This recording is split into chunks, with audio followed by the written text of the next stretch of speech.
చాలా మంది అనుకుంటారు మజీదులో అల్లా ఉన్నాడని. అల్లా మజీదులో లేడు, 7 ఆకాశాల పైన ఉన్నాడు. మరి మజీద్ ఏంటి? మజీదు సజ్దా చేసే పరిశుద్ధమైన ప్లేస్, అంతే. మజీద్ అంటే ఏంటి? నమాజు చేసే ఒక పవిత్రమైన ప్రదేశం, అంతే మజీద్. మక్కా మదీనా ఫోటో మీ ఇంట్లో పెట్టుకుంటే మంచిదా?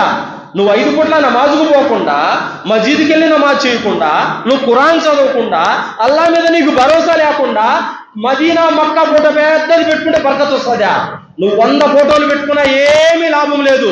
అల్లా మీద నీకు ఈమాన్ లేకపోతే, నువ్వు గనక నమాజ్ చేయకపోతే, ఎంత పెద్ద మజీద్ ఫోటో ఇంట్లో పెట్టుకున్నా ఏమీ లాభం లేదు. కొత్తగా ఇల్లు కడుతున్నాడు.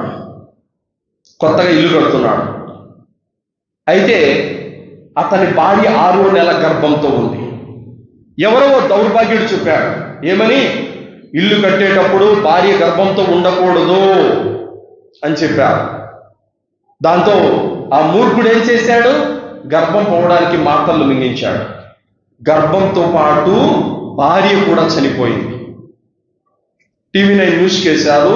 జూన్ 2వ తేదీ ప్రాణం తీసిన మూఢనమ్మకం అనే టైటిల్తో పెట్టారు, న్యూస్ పేపర్ కేసారు. అంతటి మూఢనమ్మకాలలో తచ్చాడుతున్నారు ప్రజలు. ఎవరు చెప్పారు ఇల్లు కట్టుకునేప్పుడు భార్య గర్భంతో ఉండకూడదని? ఎవరు చెప్పారు? మరి అతన్ని అడిగితే నీకు ఎవరు చెప్పారంటే, ఎవరో చెప్పారు అంటే ఎవరు పడితే వాళ్ళు చెప్తే నమ్మేస్తావా? దానికంటూ ఒక ప్రమాణం అవసరం లేదా? సృష్టికర్త యొక్క దలీలు అవసరం లేదా? ప్రవక్త చెప్పినటువంటి మార్గం అవసరం లేదా? అంటే దారిని పోయే దానయ్య చెప్పే ప్రతి మాటను తీసుకుంటావా? ఆలోచించాలి. ఈరోజు మంచిది కాదు అని చెప్పడానికి ఇతనెవరు? రేపు బాగుంది అని చెప్పడానికి ఇతనెవరు? భూమి ఆకాశాలను పుట్టించిన వాడు ఇతనా? ఈ మాట ఎవరు చెప్పాలి? ఎవడైతే భూమి ఆకాశాలను తయారు చేశాడో, కాలాన్ని కాల చక్రాన్ని నడుపుతున్నాడో ఆయన చెప్పాలి ఈరోజు చెడ్డది అని.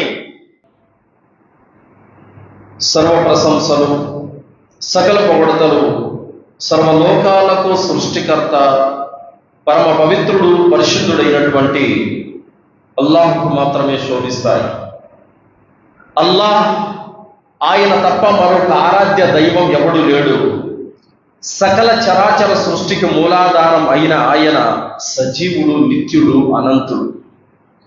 అంతిమ దైవ ప్రవక్త ముహమ్మదు రసూలుల్లా సల్లల్లాహు అలైహి వసల్లం వారిపై, గతించిన ప్రవక్తలందరిపై, ప్రవక్త సల్లల్లాహు అలైహి వసల్లం వారి కుటుంబీకులపై, ప్రవక్త సల్లల్లాహు అలైహి వసల్లం వారి ఉమ్మత్తులో సమస్త విశ్వాసులందరిపై అల్లాహ్ యొక్క శాంతి శుభాలు ఎల్లవేళలా కురియుగాక. ఆమీన్. సోదరులారా, నేటి జుమ్మా ప్రసంగం ముస్లిం సమాజంలో పెచ్చరిల్లుతున్న మూఢనమ్మకాలు. సోదరులారా, ముస్లిం సమాజంలో మూఢనమ్మకాలు ఏ విధంగా పెరిగిపోతున్నాయంటే, బిడ్డ పుట్టిన దగ్గర నుంచి చనిపోయేంత వరకు, మనిషి పెళ్లి చేసుకున్న దగ్గర నుంచి ఇంట్లో చేరేంత వరకు అడుగడుగున మూఢనమ్మకాలు అతి ఎక్కువగా పెరిగిపోతున్నాయి. ముస్లిమేతర సమాజంలో ఈ మూఢనమ్మకం ఉంది అంటే వారి వద్ద ఏ ప్రమాణము లేదు, దైవం తరపు నుంచి వచ్చినటువంటి గ్రంథం కూడా వారు అనుసరించడం లేదు. కావున వాళ్ళు మూఢనమ్మకాలను అనుసరిస్తున్నారు అంటే గనక అందులో అతిశయోక్తి లేదు. కానీ ముస్లిముల వద్ద అల్లాహ్ వద్ద నుండి వచ్చినటువంటి ప్రామాణిక గ్రంథం ఉండి కూడా, ప్రవక్త బోధనలు ఉండి కూడా, స్పష్టమైన రుజుమార్గం ఉండి కూడా ఎందుకు మూఢనమ్మకాల వైపునకు వెళుతున్నారు అని అంటే, వారు అల్లాహ్ గ్రంథాన్ని పట్టుకోవడం లేదు, విడిచిపెట్టేశారు. ప్రవక్త అడుగు జాడలో నడవడం లేదు, విడిచిపెట్టేశారు. అందుకే అల్లాహ్ తాలా ఖురాన్ గ్రంథంలో సూరే నిసా 51వ ఆయతులో అల్లాహ్ అంటున్నాడు, అలం తర ఇలల్లదీన ఊతూ నసీబం మినల్ కితాబ్ యుమినూన బిల్ జిబ్తి వత్తాగూత్. ఏమి మీరు గ్రంథం ప్రసాదించబడినటువంటి ప్రజలను చూడలేదా? వారి వద్ద గ్రంథం ఉండి కూడా జిప్తుకి, తాగూత్కి పాల్పడుతున్నారు. తాగూత్ అంటే బహుదైవారాధనకు పాల్పడుతున్నారు. జిప్త్ అంటే మూఢనమ్మకాలకి పాల్పడుతున్నారు. వారి వద్ద గ్రంథం ఉండి కూడా జిప్తుకి తాగుడికి పాల్పడుతున్నారు. ఎందుకు గ్రంథం పెట్టుకొని కూడా ఎందుకు వాళ్ళు పాల్పడుతున్నారంటే, అల్లాహ్ ఏ గ్రంథాన్ని అయితే మార్గదర్శక నిమిత్తం పంపాడో ఆ గ్రంథాన్ని వాళ్ళు విశ్వసించడం లేదు, నమ్మడం లేదు, దానిపైన వారికి విశ్వాసం లేదు, ఆచరణ కూడా లేదు. ఒకవేళ నిజంగా ముస్లిములే గనక అల్లాహ్ గ్రంథమైన ఖురాన్ను కనుక వాళ్ళు విశ్వసించి ఉంటే, వాళ్ళు దాన్ని ఆచరించే వారైతే, ఖురాన్లో వారికి ఏమి ఆదేశించబడిందో అది మాత్రమే వాళ్ళు చేస్తారు. అల్లాహ్ ఆదేశించనిది వాళ్ళు ఎన్నటికీ చేయరు. నిజంగా వాళ్ళు ప్రవక్తను కనుక విశ్వసించి ఉంటే కనుక ఆ ప్రవక్త ఏం నేర్పాడో అదే చేస్తారే తప్ప ప్రవక్త ఆదేశించనిది దేన్ని వాళ్ళు చెయ్యరు. కావున ఈరోజు ముస్లింలు మూఢ నమ్మకాలను కూరుకుపోయి ఉన్నారనంటే గనక వాళ్ళు అల్లా పంపిన గ్రంథాన్ని విశ్వసించడం లేదు, అల్లా యొక్క ప్రవక్తను వాళ్ళు నమ్మడం లేదు. అందుకోసమే మూఢనమ్మకాల్లో తచ్చాడుతూ ఉన్నారు.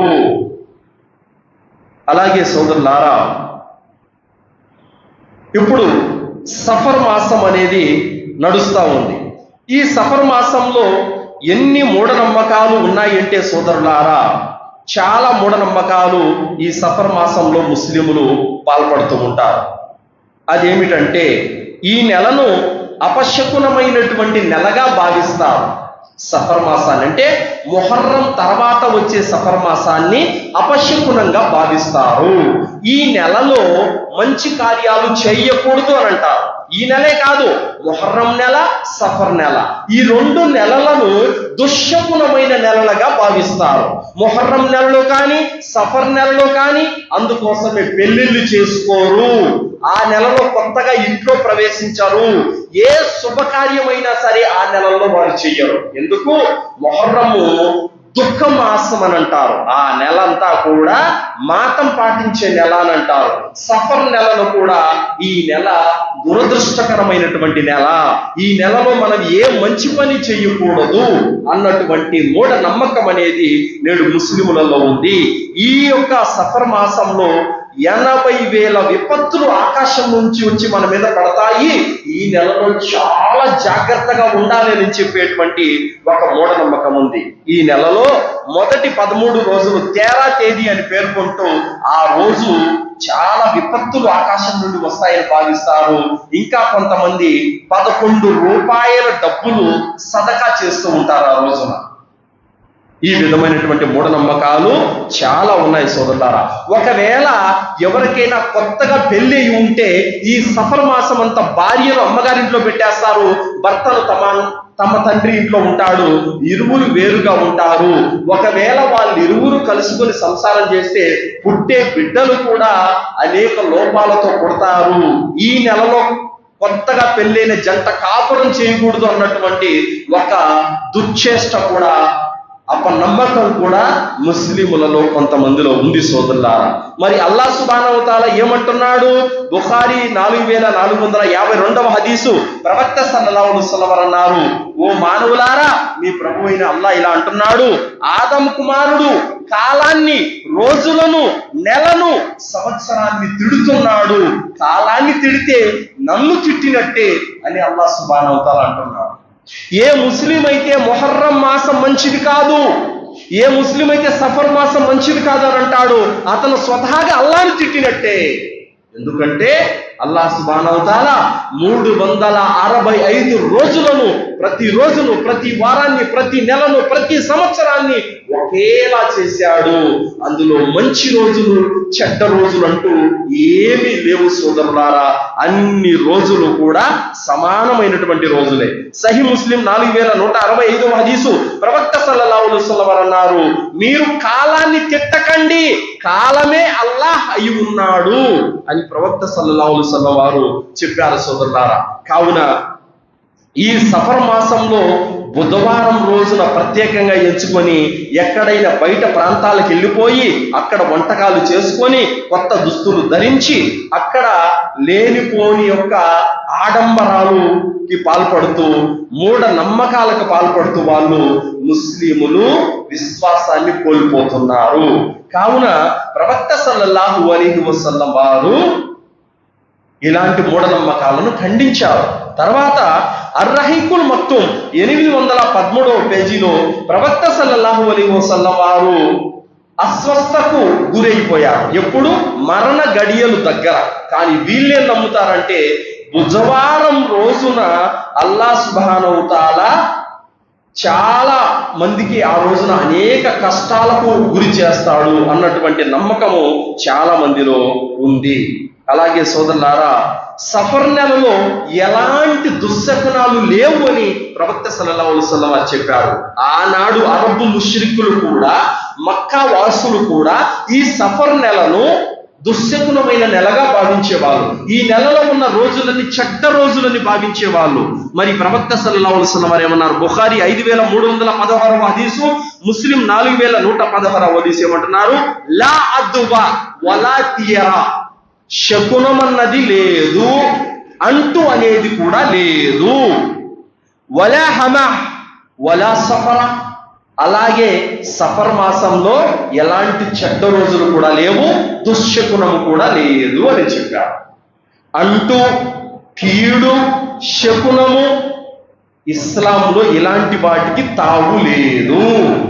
మేము పలానా చావు ఇంటికి వెళ్ళి వచ్చాము, మాకు కీడు కొట్టుకునింది, దోషం పట్టుకున్నది అన్నటువంటి నమ్మకాలు ఎవరిలో అయితే ఉన్నాయో అలాంటి వ్యక్తి ముస్లిం కాలేడు. ఎందుకు? లా అద్వా వలా తియరా, అంటూ అనేది లేదు, దుశ్శకునం అనేది లేదు అని ప్రవక్త సల్లల్లాహు అలైహి వసల్లం వారు చెప్పారు. సోదరులారా, కావున దైవ ప్రవక్త సల్లల్లాహు అలైహి వసల్లం వారు ఏ విషయాలనైతే మనకు నేర్పారో అదే ఇస్లాం ధర్మం. మన ఇష్టానుసారం మనం పెట్టుకున్నది ఇస్లాం ధర్మం కాదు సోదరులారా. అలాగే తిర్మిజీ 2516వ హదీసులో ప్రవక్త ముహమ్మద్ సల్లల్లాహు అలైహి వసల్లం వారు ఇబ్నే అబ్బాస్ రదియల్లాహు అన్హు వారితో ఏమంటున్నారు? ఓ అబ్బాయి, నేను నీకు కొన్ని విషయాలు నేర్పుతాను, జాగ్రత్తగా విను.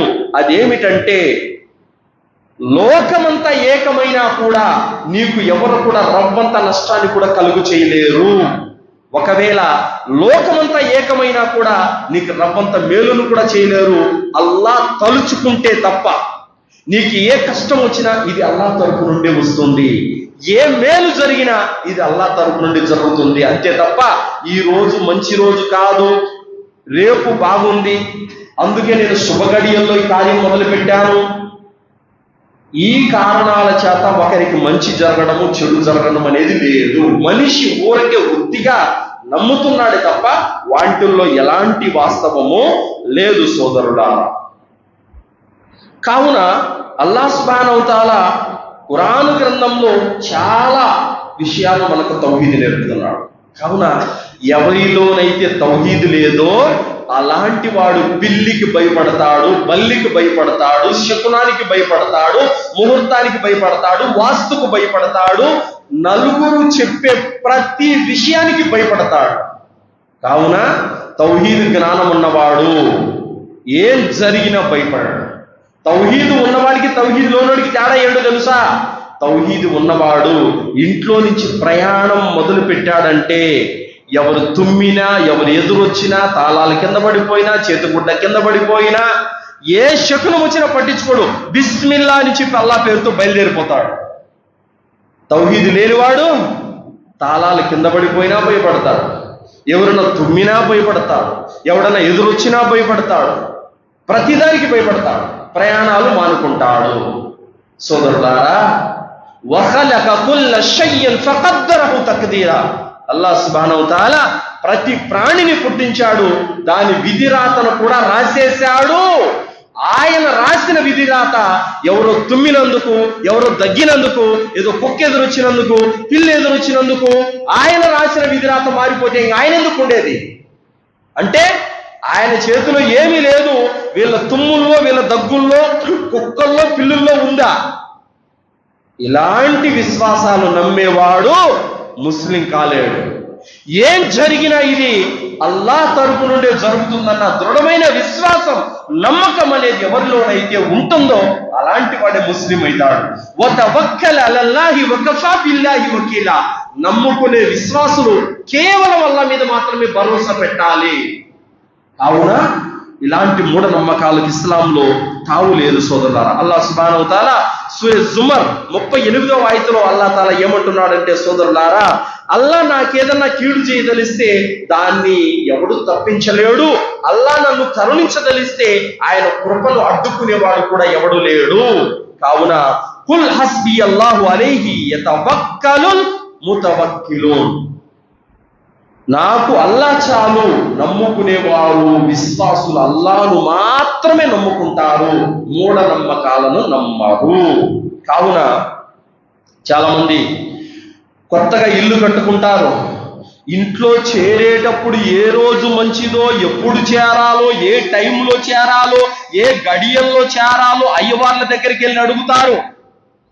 అలాగే ఎప్పుడు పెళ్లి చేసుకోవాలో, పెళ్లి చేసుకోవడానికి ముహూర్తం ఎప్పుడుందో, ఏ రోజు మంచిదో వెళ్ళి అయ్యవార్లను అడుగుతారు. అలాగే బిడ్డ పుడితే ఎప్పుడు పేరు పెట్టాలో, ఎప్పుడు ఏ కార్యం చేయాలో వెళ్ళి అయ్యవార్లను అడుగుస్తారు. చనిపోయిన తర్వాత ఏ రోజు పెద్ద కర్మ చేయాలో, ఏ రోజు చిన్న కర్మ చేయాలో వెళ్ళి అయ్యవార్లను అడిగొస్తారు. అలాగే పుట్టింటికి వచ్చినటువంటి కూతురు తిరిగి అత్తారింటికి వెళ్ళాలంటే ఈ రోజు మంచిది కాదు, రేపు మంచిది కాదు, ఎల్లుండి శుక్లము, అవతల ఎల్లుండి మోడము, నువ్వు వెళ్ళకూడదు.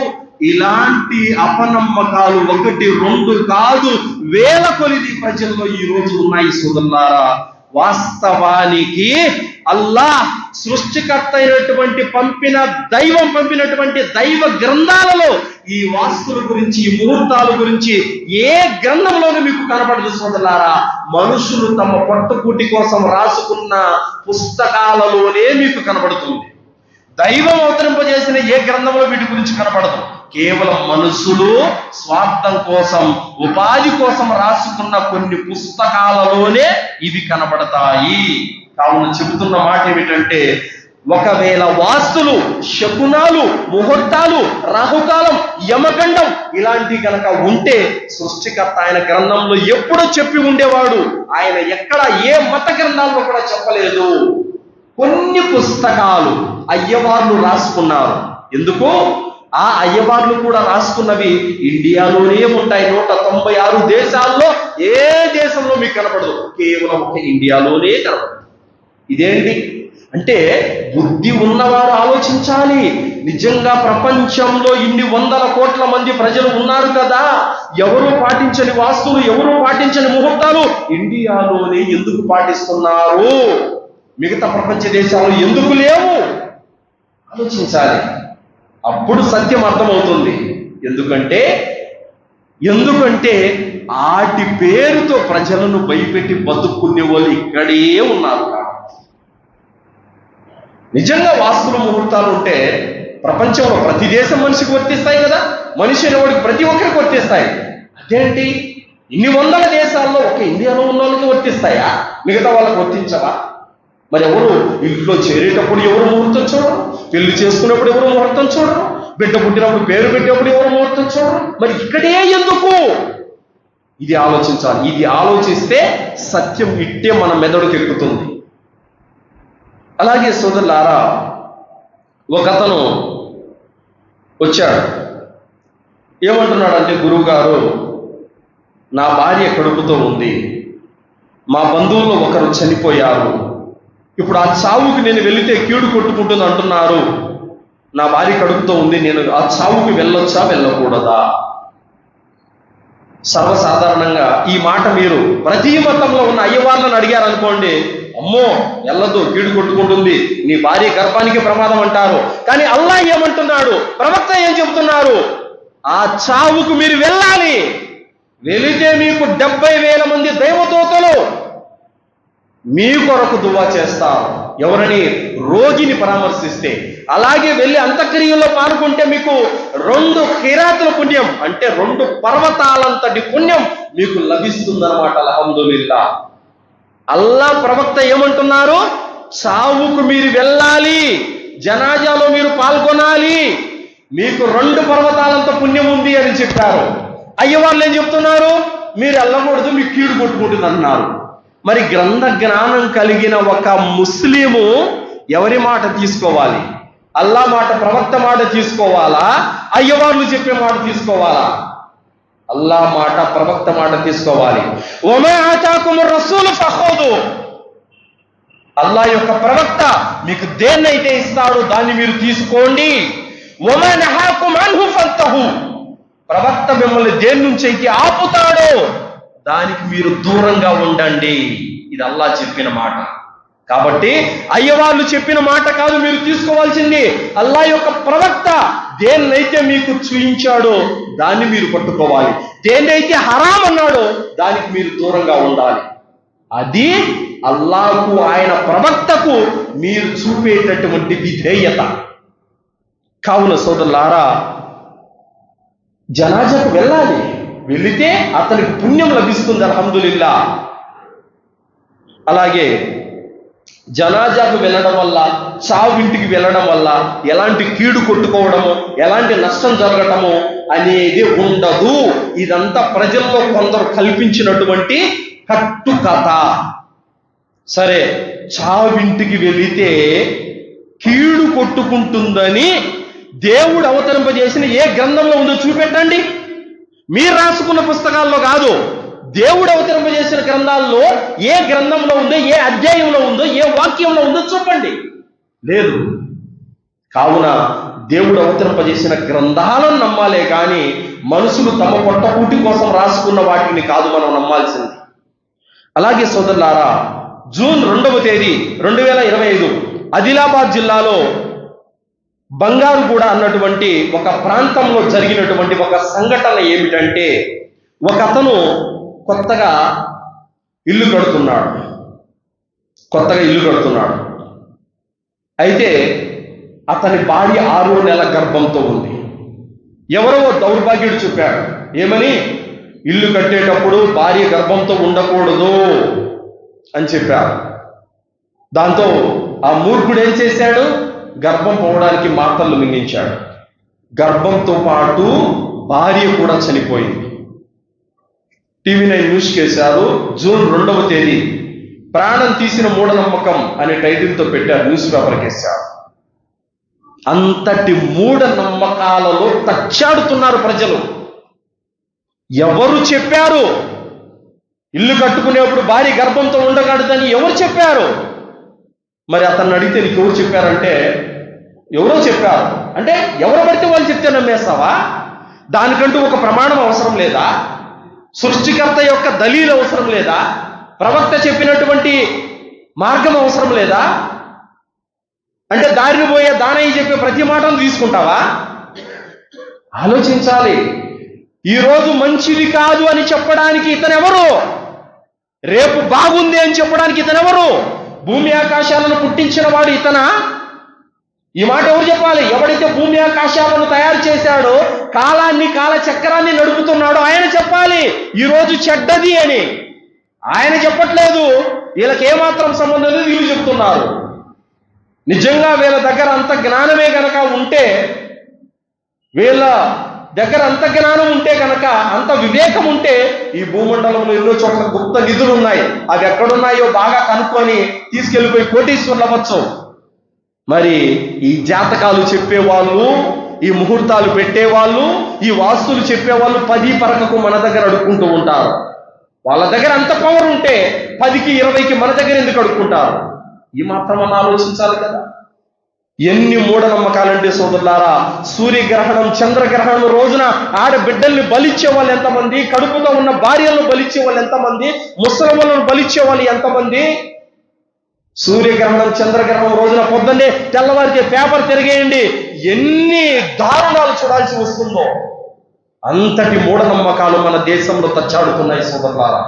కావున గ్రంథ జ్ఞానం కలిగిన ఏ ముస్లిం కూడా ఈ మూఢనమ్మకాలను నమ్మకూడదు. నమ్మాడంటే గనక అతను ముమ్మాటికి షిర్కుకు పాల్పడినట్టే సోదరులారా. కావున ఏదైనా నువ్వు ఒక పని చేయాలనుకున్నప్పుడు, ఏదైనా ఒక కార్యం చేయాలనుకున్నప్పుడు, అంటే నువ్వు కొత్తగా ఇల్లు కట్టుకోవాలన్నా, నువ్వు పెళ్లి చేయాలన్నా, అలాగే బిడ్డ పుట్టినప్పుడు అకీకా చేయాలన్నా, ఏం చేయాలన్నా నువ్వు చూడాల్సింది ముహూర్తాలు, వాస్తులు, క్యాలెండర్లో యమగండము, రావుకాలం. ఇది కాదు. అల్లా మీద నువ్వు భరోసా పెట్టాలి. అల్లా తాలా సూరే ఆల్ ఇమ్రాన్ 159వ ఆయతలో ఏమంటున్నాడు? ఫైదా జఅమ్త ఫతవక్కల్ అలల్లాహ్ ఇన్నల్లాహ యుహిబ్బుల్ ముతవక్కిలీన్. ఏదైనా పని గురించి నువ్వు తుది నిర్ణయానికి వచ్చినప్పుడు అల్లాహపై భారం మోపు.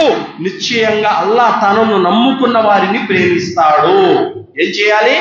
నువ్వు ఇల్లు కట్టాలి, నువ్వు పెళ్లి చేసుకోవాలి, ఏదైనా కొత్త కార్యం మొదలెట్టాలి. నువ్వు చూడాల్సిన ముహూర్తాలు కాదు, నువ్వు చూడాల్సిన వాస్తులు కాదు.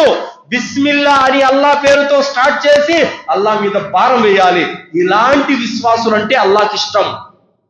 పంచాంగాలు చూసేవాళ్ళు, వాస్తులు చూసేవాళ్ళు, ముహూర్తాలు చూసేవాళ్ళు, యమగండం రావుకాలం చూసి పనులు మొదలు పెట్టేవాళ్ళంటే అల్లాకి ఇష్టం లేదు. అల్లాను నమ్ముకొని ఏ టైంలో దిగు, ఏ రోజున దిగు, ఏ వారమన్నా చేయి, ఏమి ఇబ్బంది లేదు. ఎందుకు? నిన్ను పుట్టించింది అల్లాయే, కాలాన్ని కాల చక్రాన్ని తిప్పేది అల్లాయే. మేలు కీడు అన్ని అల్లా చేతిలో ఉన్నాయి. కావున సోదరులారా, ఏదైనా పని చేసేటప్పుడు దైవాన్ని నమ్ముకోవాలి తప్ప మనిషి రాసిన రాతలను కాదు నమ్మాల్సింది. అలాగే ఇండ్లలో కూడా ఎలాంటి అజ్ఞానం అంటే సోదరులారా, ఇంట్లో ఏదైనా సరే, ఒక ఇంట్లో అన్నదమ్ములు ఉంటే కనుక పెద్దవాడు పడమర వైపు ఉండాలి, చిన్నవాడు తూర్పు వైపు ఉండాలి, పెద్దోడు పై ఇంట్లో ఉండాలి, చిన్నోడు కిందింట్లో ఉండాలి. ఏ శాస్త్రంలో ఉంది? ఏ గ్రంథంలో ఉంది ఇలా అని? దైవం కానీ దైవ ప్రవక్త కానీ ఎక్కడైనా చెప్పినట్టు ఒక్క ఆధారం చూపండి. ఎవరెవరో ఇష్టం వచ్చినట్టుగా పెట్టేశారు. పెద్దోడు అక్కడ ఉండాలి, చిన్నోడు ఇక్కడ ఉండాలి, ఆ మూల బరువు ఉండకూడదు, ఈ మూల ఇనుము ఉండకూడదు, ఆ మూల చెట్టు ఉండకూడదు, ఈ మూల బాత్రూమ్ ఉండకూడదు. ఎవరికి ఇష్టం వచ్చినట్టు వాడు పెట్టేసుకున్నాడు. మీరు ఇంకా కాబట్టి ఒక ట్రయల్ వేయండి. ఇల్లు కట్టేటప్పుడు అయ్యగారిని పిలిపించండి, వస్తాడు. ఆయన చెప్తాడు ఎక్కడ బాత్రూమ్ ఉండాలో, ఎక్కడ వంట రూమ్ ఉండాలో, ఎక్కడ బెడ్రూమ్ ఉండాలో, ఎక్కడ వాకిల్ ఉండాలో, ఎక్కడ దర్వాజా ఉండాలో మొత్తం చెప్తాడు. ఇల్లు కట్టిన తర్వాత ఇంకొక అయ్యను పిలిపించండి. ఆయన వచ్చి అబ్బే వాస్తు బాగలేదు దీనికి అని అంటాడు. బాగుంది అనడు. ఎందుకు అన్నాడో తెలుసా? దర్గా దగ్గర ఉన్న ఒక ముజావన్ ఇలాగే అడిగారు, ఇదేంటండి ఎవరు వచ్చినా బాగలేదు అని అంటే, ఒక్కడన్నా బాగుందని చెప్పాలి కదా అని అంటే, అరే పిచ్చోడా, అంతా బాగుందని అంటే మాకేమిస్తారా? మాకేం మీరు ఏదో ఒకటి బాగలేదని చెప్తే మాకెంతో కొంత ఇస్తారు. రెండోది ఏం చేయాలో సొప్పు స్వామి అని అంటారు. అప్పుడేం చేస్తాం మేము? ఏ టెంకాయ గట్టో, ఏ నిమ్మకాయ గట్టో, 1110 లాగుతాం. అంతా బాగుందంటే 10 రూపాయలు కూడా ఇవ్వడరా మూర్ఖుడు అని చెప్పి అన్నాడు. అలా వ్యాపారాలు చేసుకుంటున్నారు. కావున సోదరులారా, సృష్టికర్త మన తల్లుల గర్భాలలో నుండి మనల్ని పుట్టించిన ఆ దైవాన్ని నమ్మాలే తప్ప మనుషుల్లో నలుగురు ఇష్టం వచ్చినట్టుగా చెప్పే మాటలను నమ్మితే గనక తన విశ్వాసాన్ని కోల్పోతాడు. అందుకని ఏం చేస్తారు? ఇంట్లో చేరేటప్పుడు రాక్షసుడు బొమ్మ కడతారు, టెంకాయలు, నిమ్మకాయలు, ఇంకా 786 సింబలు, ఇంకా దర్గా ఫోటోలు, ఇంకా ఒక ఆయన బుజుర్గు ఉంటాడు, ఒక ఆయన ఎవరో మరి తెలియదు, ఆయన ఫోటో ఎక్కడి నుంచి తీసుకొచ్చారో కూడా తెలియదు, గుమ్మానికి తగిలిస్తారు. ఇంకా కశ్మీర్ దర్గా, అజ్మీర్ దర్గా ఫోటోలు, ఇంకా సమాధులు ఉన్నటువంటి ఫోటోలు, ఇవన్నీ కూడా ఇళ్లలో తగిలిస్తారు. గుర్ర బొమ్మ, హస్త బొమ్మ, ఇవన్నీ తగిలిస్తారు.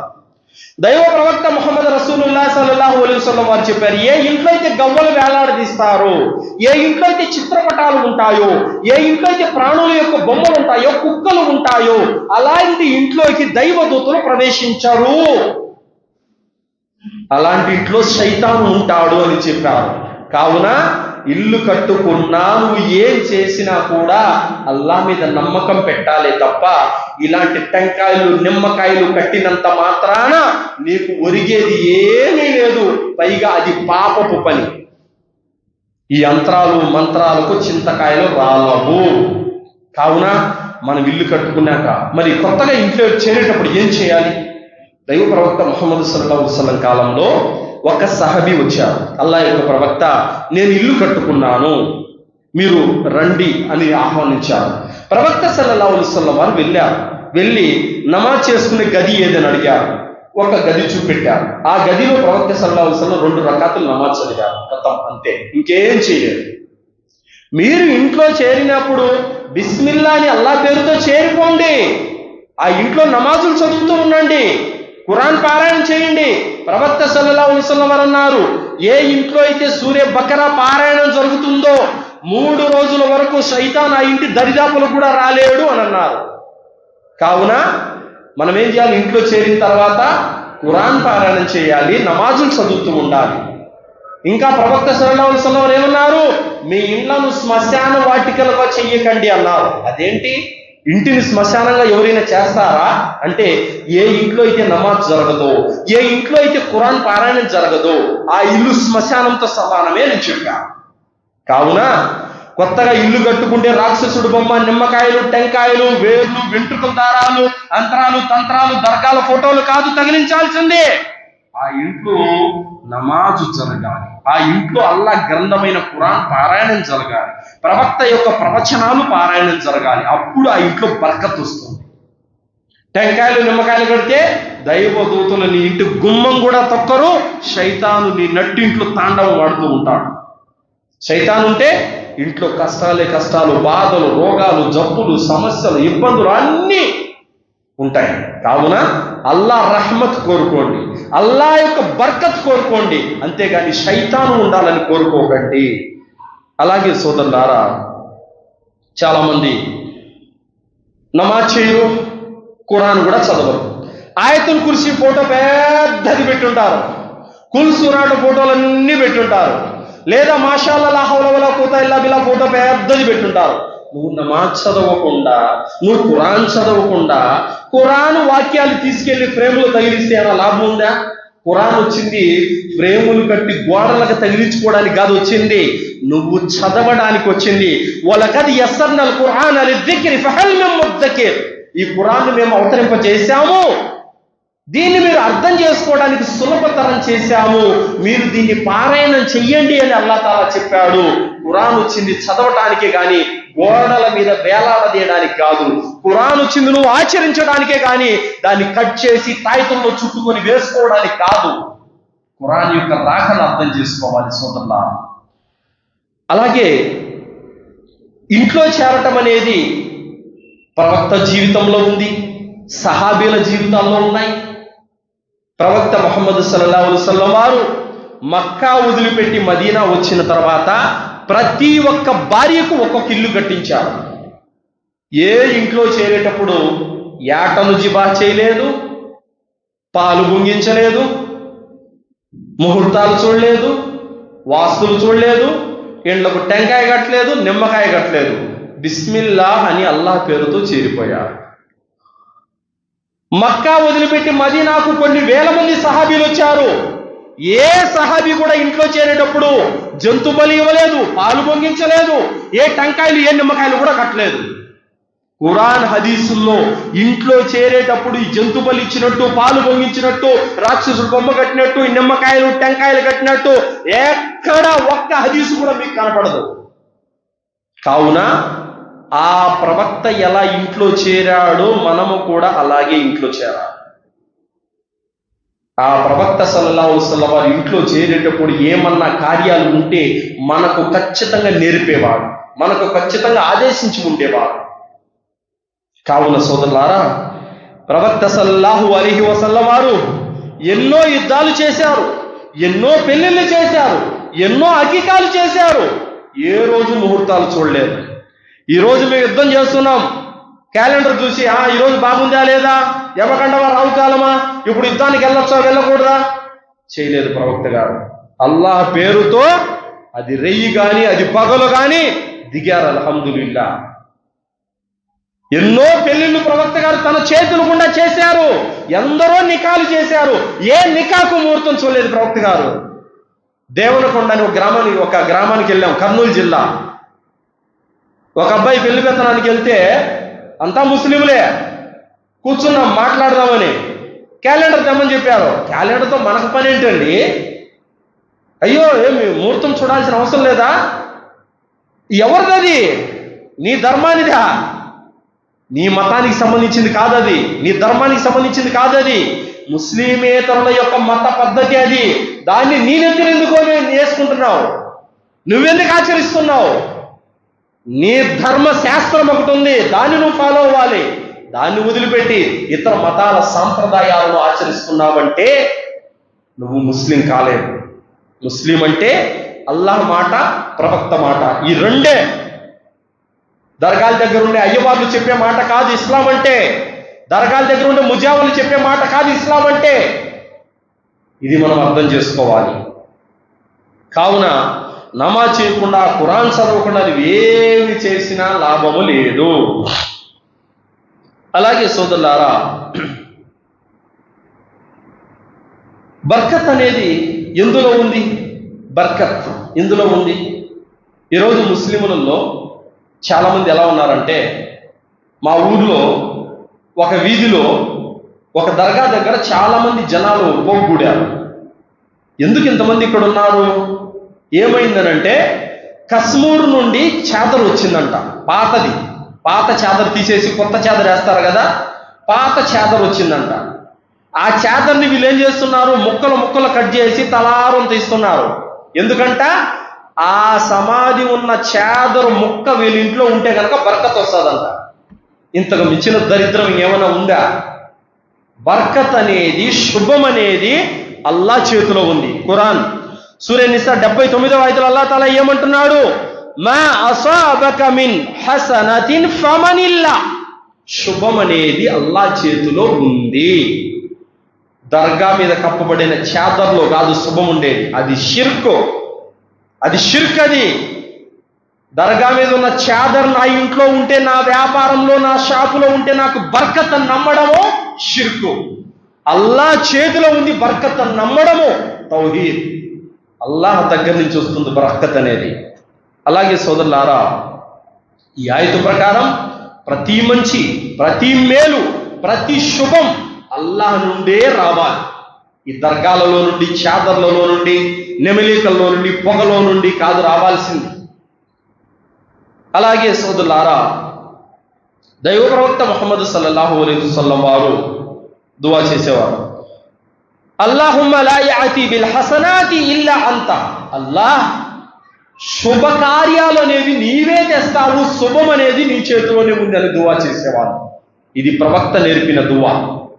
శుభం అనేది, బర్కత్ అనేది అల్లా చేతిలో ఉంది. కావున బర్కత్ అనేది సోదరులారా ఎక్కడుంటుంది?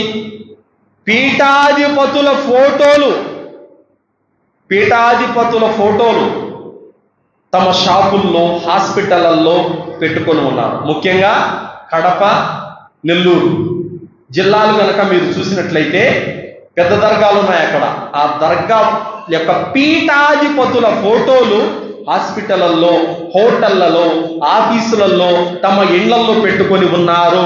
ఇది ఎలాంటిదంటే, నూహ్ అలైహిస్సలాం కాలంలో వద్దు, సువా, యవూక్, నస్ర్ అనేటువంటి మహా పెద్ద పుణ్య పురుషులు ఉండేవారు. శైతాన్ అన్నాడు, వాళ్ళ ఫోటోలు మీ వ్యాపార సంస్థల్లో పెట్టుకోండి, మీ ఇళ్లలో పెట్టుకోండి, బర్కత్ వస్తుంది అని షిర్కును స్టార్ట్ చేశాడు సైతాను. వీళ్ళ 5 మంది నుండే ఇదే పని ఈరోజు ముస్లింలు చేస్తున్నారు. దర్గాల పీఠాధిపతుల ఫోటోలు పెట్టి పొద్దున్నే వాళ్ళకు పూలమాల వేసేస్తూ ఉంటారు. వాళ్ళు బతికున్నారు, బతికున్నప్పటికీ కూడా వాళ్ళ ఫోటోలకు పూలదండలు వేస్తున్నారు. బర్కత్ వస్తుందంట. ఎవరు చెప్పారు? ఖురాన్లో ఎక్కడుంది? హదీసులలో ఎక్కడుంది? బర్కత్ అనేది అల్లాహ్ ద్వారా రావాలి తప్ప పీఠాధిపతుల ఫోటోల ద్వారా, దర్గాల మీద కప్పబడిన చాదర్ల ద్వారా, నెమిలికలు పెట్టుకోవడం ద్వారా, దర్గా ఫోటో ఉండడం ద్వారా, గుర్ర బొమ్మ ఉండడం ద్వారా బర్కత్ అనేది రాదు సోదరులారా. అలాగే కొంతమంది మక్కా మదీనాల ఫోటోలు పెట్టుకుంటారు. కొంతమంది 786 సింబల్ ఫోటోలు పెట్టుకుంటారు. ఎందుకనంటే మంచిది. ఎవరు చెప్పారు మంచిదని? మక్కా మదీనా ఫోటో మీ ఇంట్లో పెట్టుకుంటే మంచిదా? నువ్వు 5 పూట్ల నమాజుకు పోకుండా, మసీదుకి వెళ్ళి నమాజ్ చేయకుండా, నువ్వు ఖురాన్ చదవకుండా, అల్లా మీద నీకు భరోసా లేకుండా మదీనా, మక్కా ఫోటో పెద్దది పెట్టుకుంటే బర్కత్ వస్తుందా? నువ్వు 100 ఫోటోలు పెట్టుకున్నా ఏమీ లాభం లేదు. అల్లా మీద నీకు ఈమాన్ లేకపోతే, నువ్వు కనుక నమాజ్ చేయకపోతే, ఎంత పెద్ద మసీదు ఫోటో ఇంట్లో పెట్టుకున్నా ఏమీ లాభం లేదు. మరి కొంతమంది ఉన్నారు, మక్కా మదీనా ఫోటో, అల్లా, ముహమ్మద్ అనే పేరు షాపుల్లో పెట్టుకొని పొద్దున్నే షాపు ఓపెన్ చేస్తానే వాటికి కళ్ళు అద్దుకునేది, ఒక పువ్వు తీసి ఆడబెట్టేది. ఇది షిర్కు. మసీదులను ఆరాధించడం ఏంటి? మసీద్ అనేది దేవుడు కాదు. చాలా మంది అనుకుంటారు మసీదులో అల్లా ఉన్నాడని. అల్లా మసీదులో లేడు, 7 ఆకాశాల పైన ఉన్నాడు. మరి మసీద్ ఏంటి? మసీదు సజ్దా చేసే పరిశుద్ధమైన ప్లేస్ అంతే. మసీద్ అంటే ఏంటి? నమాజు చేసి ఒక పవిత్రమైన ప్రదేశం అంతే. మజీదులో అల్లా కూర్చొని ఉన్నాడా? 7 ఆకాశాల పైన ఉన్నాడు. అల్లా జ్ఞానం మాత్రం సర్వత్రా ఉంది సోదరులారా. కావున శుభం అనేది అల్లా ద్వారా వస్తుంది తప్ప మజీదులో ఫోటోలు పెట్టుకోవడం ద్వారా, దర్గాల ఫోటోలు పెట్టుకోవడం ద్వారా, ఖురాన్ ఫ్రేములు పెట్టుకోవడం ద్వారా, పీఠాధిపతుల ఫోటోలు పెట్టుకోవడం ద్వారా బర్కత్ రాదు. అలాగే సోదరులారా, ఒక హోటల్లో పార్షిల్ కని వెళ్ళాం. ఆ హోటల్ యజమాని ఏం చేశాడంటే, దర్గా ఫోటో ఉంది, పీఠాధిపతి ఫోటో ఉంది. ఆ దర్గా ఫోటోకి, పీఠాధిపతి ఫోటోకి పూలమాల వేశాడు, దీపం ముట్టించాడు, గ్లాసులో పసుపు నీళ్లు కలిపాడు. కలిపి అన్నిటి మీద చల్లుతున్నాడు. అది చూసి నేను నాకు వద్దండి పార్సల్ అని చెప్పి క్యాన్సిల్ చేశాను. అరే ఎందుకు వెళ్తున్నారు మీరు అని అన్నారు. మీరు చేస్తున్న పని ఏంటి? ఇది హరాం. మీరు ఆ చల్లిన వస్తువులు నేను తినకూడదు, హరాం.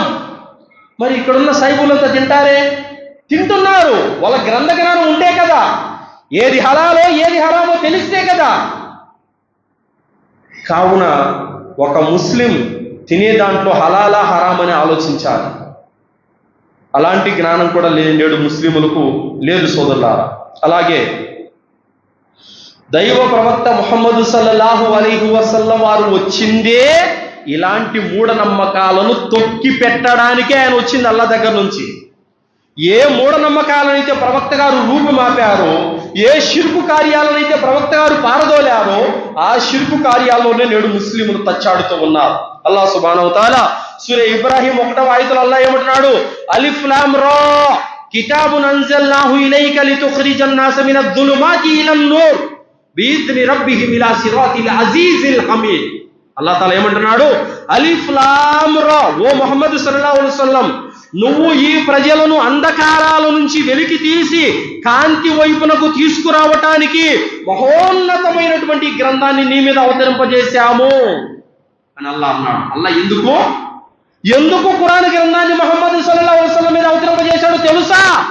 అజ్ఞానము నుండి, అంధకారాల నుండి, చీకటి నుంచి జ్ఞానం వైపునకు, వెలుగు వైపునకు, కాంతి వైపునకు తీసుకురావాలని ఈ గ్రంథాన్ని అవతరింపజేశాడు. కావున ఈ గ్రంథాన్ని ఎవరైతే పట్టుకుంటారో, ఎవరైతే విశ్వసిస్తారో, ఎవరైతే ఆచరిస్తారో వాళ్ళు జ్ఞానంలో ఉన్నట్టు, వాళ్ళు వెలుగులో ఉన్నట్టు, వాళ్ళు కాంతిలో ఉన్నట్టు, వాళ్ళు రుజుమార్గం మీద ఉన్నట్టు. ఎవరైతే గ్రంథాన్ని విడిచిపెట్టారో, ఎవరైతే గ్రంథాన్ని నమ్మడం లేదో, ఎవరైతే ఈ ఖురాన్ గ్రంథాన్ని అనుసరించడం లేదో వాళ్ళు చీకటిలో ఉన్నారు, అజ్ఞానంలో ఉన్నారు, రుజుమార్గం నుండి తప్పిపోయి ఉన్నారు. కావున ముహమ్మద్ సల్లల్లాహు అలైహి వసల్లం మీద అవతరించిన ఈ ఖురాన్ గ్రంథాన్ని నమ్మిన వాడు, ఆచరించిన వాడు సన్మార్గం మీద ఉన్నట్టే. అలాగే సోదరులారా, చెట్లు, జాతకపు ఉంగరాలు, ఇంకా రాళ్ళు, ఇవన్నీ కూడా అదృష్టమని భావించే వాళ్ళు కూడా ఉన్నారు. పలానా చెట్టు, నిద్ర లేస్తానే పలానా చెట్టు ముఖం చూస్తే శుభం కలుగుతుంది, ఇంటికి కుడివైపున మనీ ప్లాంట్ చెట్టు ఉంటే డబ్బులే డబ్బులు. అలా అయితే అప్పులు ఉన్న వాళ్ళంతా మనీ ప్లాంట్ చెట్టు నాటుకోండి, హ్యాపీగా డబ్బులు వచ్చేస్తాయి. ఇంకా ఎవరికి నేర్పుతున్నారు ఈ అజ్ఞానాన్ని? ఎందుకు నేర్పుతున్నారు? ఎవరి ప్రయోజనం కోసం నేర్పుతున్నారు ఈ అజ్ఞానాన్ని? చెట్ల ద్వారా, రాళ్ల ద్వారా, ఫోటోల ద్వారా అదృష్టం దురదృష్టం లేదు. అల్లాహ్ తాలా మీ తల్లి గర్భంలో ఉన్నప్పుడు, మీరు రక్తపు ముద్దగా ఉన్నప్పుడు మీ విధి రాతను అల్లాహ్ రాశాడు. మీ అదృష్టం, మీ దురదృష్టం, మీ రిజ్క్, మీ చావు అన్నీ అక్కడే డిసైడ్ అయిపోయినాయి. చెట్టుల ద్వారా, పుట్టల ద్వారా, రాళ్ల ద్వారా మీ విధి రాతలు మారడం అనేది అసంభవం. కావున చాలా మంది పుట్టిన తేదీ, తిథి, నక్షత్రం, పేరు ఇవన్నీ రాసుకొని వెళ్ళి పచ్చరాయి, ఎర్రరాయి తీసుకుపోయి ఉంగరాల్లో పెట్టుకొని జాతకపు రాళ్ళు, ఇది ఒక బిజినెస్. ఈ జాతకపు రాళ్ళ గురించి దైవం ఏ గ్రంథంలోనూ చెప్పలేదు. కావున ఇలాంటి వాటితో బిజినెస్ చేసుకుంటున్నారు. ఇవన్నీ, ఈ దరిద్రాలన్నీ ఇండియాలోనే ఉంటాయి, ఎక్కడా ఉండవు. ఎందుకంటే ప్రపంచ దేశాల్లో మనుషులంతా తెలివిగా ఉన్నారు, మూఢనమ్మకాలను నమ్మే ప్రజలు ఇక్కడే ఉన్నారు. అందుకోసమే ఎక్కడ రోగం ఉంటే అక్కడ డాక్టర్ ఉంటాడు, అలాగే ఎక్కడ అమాయకులు ఉంటారో మోసం చేసే వాళ్ళు కూడా అక్కడే ఉంటారు. కావున సోదరులారా, పలానా రోజు చెడ్డది, పలానా రోజు మంచిది, కుక్కెదురు వచ్చిందని ప్రయాణాలు ఆపుకోవడం, పిల్లెదురు వచ్చిందని ప్రయాణాలు ఆపుకోవడం, ఎవరో తుమ్మారని ప్రయాణాలు ఆపుకోవడము, ముండమోపు ఎదురు వచ్చిందని ప్రయాణాలు ఆపుకోవడం, ఇవన్నీ కూడా పచ్చి మూఢనమ్మకాలు. వీటిని ఇస్లాం 1% కూడా ఒప్పుకోదు. అల్లాహ్ సుబ్హానహు వ తఆలా ఖురాన్ గ్రంథంలో తెలియజేస్తున్నాడు, అల్లదీన ఆమను వలం యల్బిసు ఈమానహుం బిదుల్మి ఉలాయిక లహుముల్ అమ్ను వహుం ముహ్తదూన్.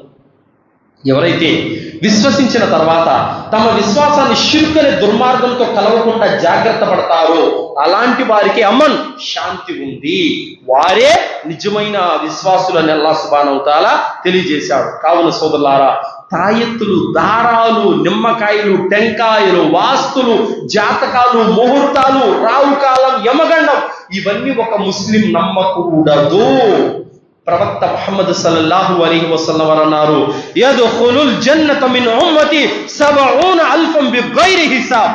నా ఉమ్మతులో 70,000 మంది ప్రజలు ఎలాంటి కర్మల విచారణ లేకుండానే డైరెక్ట్ గా జన్నతులోకి వెళ్ళిపోతారు. వారు ఎవరంటే హుముల్లదీన లా యస్తర్కున్ వలా యతతయ్యరున్ వఅలా రబ్బిహిం యతవక్కలున్. వాళ్ళు ఎవరంటే వాళ్ళు వాస్తులు, జ్యోతిష్యము, హస్త సాముద్రికములు, ఎలాంటి శకునాలు, వాతల వైద్యము నమ్మరు. వఅలా రబ్బిహిం యతవక్కలున్. వాళ్ళు ఎల్ల వేళల అల్లాహ్ను మాత్రమే నమ్ముకుంటారు. అలాంటి నికాసైన ముస్లింలు 70,000 మంది అల్లాహ్ తాలా వాళ్ళ కర్మల హిసాబ్ అనేది చూడటం, నేరుగా డైరెక్ట్ జన్నత్కి వెళ్ళిపోండి అని చెప్తాడు. అల్హమ్దులిల్లా. ఆ 70,000 మందిలో నేను కూడా ఒకరిని ఉండాలన్న ఆశతో వక్కాషా రదియల్లాహు అన్హు వారు, అల్లాహ్ యొక్క ప్రవక్త, ఆ 70,000 మందిలో నేను కూడా ఒకరిని కావాలని దువా చేయండి ప్రవక్త అని అన్నారు. నువ్వు కూడా 70,000 మందిలో ఉన్నావని చెప్పారు. ఈ రోజు ముస్లింలు కూడా ఆ 70,000 మంది ప్రజల్లో మహా అదృష్టవంతుడుగా నిలబడాలంటే ఈ మూఢనమ్మకాలు, వాస్తులు, జ్యోతిషము, శకునాలు, ముహూర్తాలు, ఈ రావుకాలం, యమగండం, ఇవన్నీ తీసి పక్కన పడేయండి. ఒక్క అల్లాహ్ను మాత్రమే నమ్ముకోండి. అల్లాహ్ మీద భరోసా పెట్టండి. అల్లాహ్ మీద ఈమాన్ పెట్టండి. ప్రవక్త అడుగు జాడల్లో నడవండి. మీరు కూడా డైరెక్ట్ గా జన్నత్కి వెళ్ళిపోతారు. మీ తప్పులు, మీ పాపాలు ఎన్ని ఉన్నా అల్లాహ్ తాలా తుడిచిపెట్టేస్తాడు. మిమ్మల్ని నరకం నుండి రక్షిస్తాడు. శాశ్వతమైన స్వర్గంలో మిమ్మల్ని ప్రవేశింపజేస్తాడు.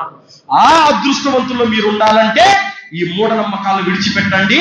ఖురాన్ హదీస్ వైపునకు రండి. ఖురాన్ హదీస్ అనేది జ్ఞానం.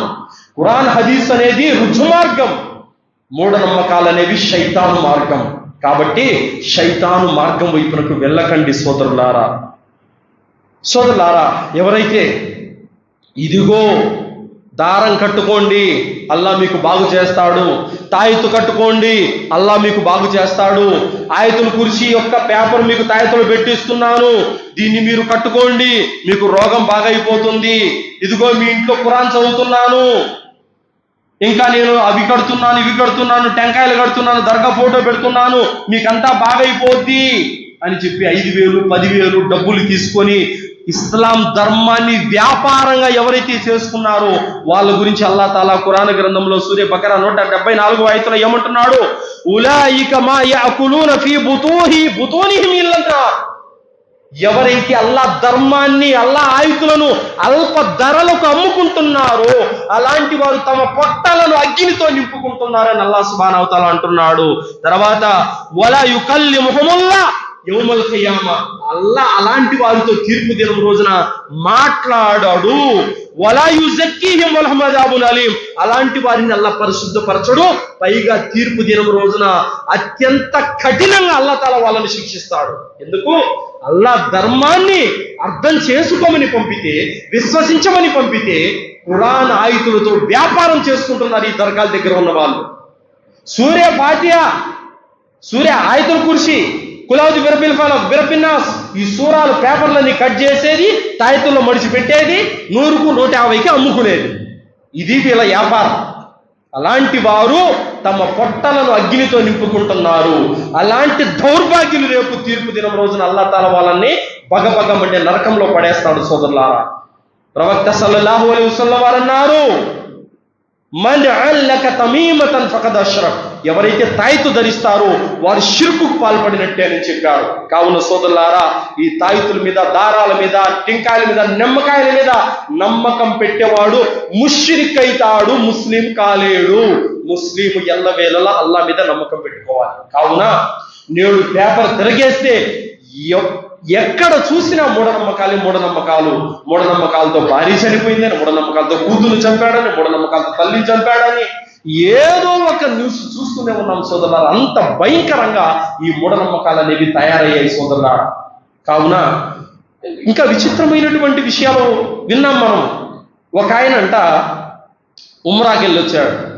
ఉమ్రాకి వెళ్ళొచ్చిన తర్వాత ఆయన ఇంటికి కొంతమంది వచ్చారంట. వచ్చి అయ్యా మీరు కదలకాకండి అని చెప్పి ఎచ్చే ఉండమని ఆయన కళ్ళల్లో కళ్ళు పెట్టి ఇలా చూస్తున్నారంట.